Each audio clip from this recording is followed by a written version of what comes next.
পাহাড়ের সকল অবৈধ ইটভাটা বন্ধের আলটিমেটাম।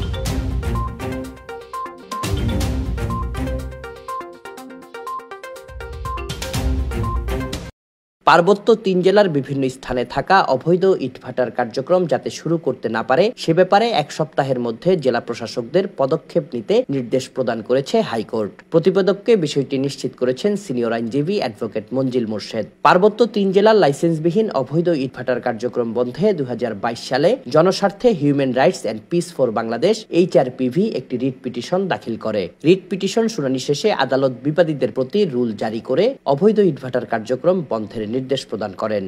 এ বিষয়ে বিবাদীগণ এখন পর্যন্ত যথাযথ পদক্ষেপ গ্রহণ না করায় এবং আদালতের কার্যক্রমের অগ্রগতি সম্পর্কে কোনো প্রতিবেদন দাখিল না করায় অদ্য ৫/১/২০২৫ তারিখে HRPVর পক্ষে আদালতে একটি আবেদন করে উল্লেখ করা হয় যে অক্টোবর ২০২৪ থেকে এপ্রিল ২০২৫ ইট উৎপাদন ও ভাটা পরিচালনার মৌসুম।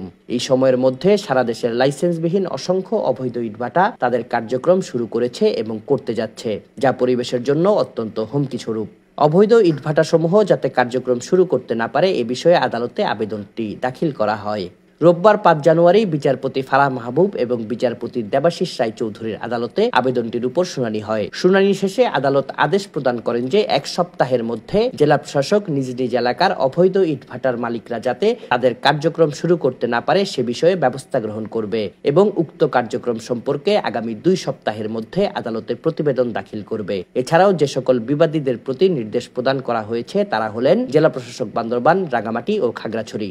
শুনানিতে রিটকারীর প্রকৌশলী সিনিয়র অ্যাডভোকেট মঞ্জিল মোর্শেদ বলেন যে অবৈধ ইটভাটার কার্যক্রম শুরু হলে পরিবেশ ও জনস্বাস্থ্যের ক্ষতি হবে। এছাড়া তিনি উল্লেখ করেন যে অবৈধ ইটভাটার কার্যক্রম যাতে শুরু করতে না পারে সে মর্মে নির্দেশনা না দিলে এসব অবৈধ ইটভাটাগুলো পুনরায় আবার এই মৌসুমে কাজ শুরু করবে, যা পরিবেশের জন্য মারাত্মক ক্ষতিকর হবে। HRPVর পক্ষে আবেদনকারী হলেন অ্যাডভোকেট মোহাম্মদ সরওয়ার আহাদ চৌধুরী সহ ২ জন এবং উক্ত রিট পিটিশনে বিবাদীরা হলেন বন ও পরিবেশ মন্ত্রণালয় সহ মোট ২৪ জন।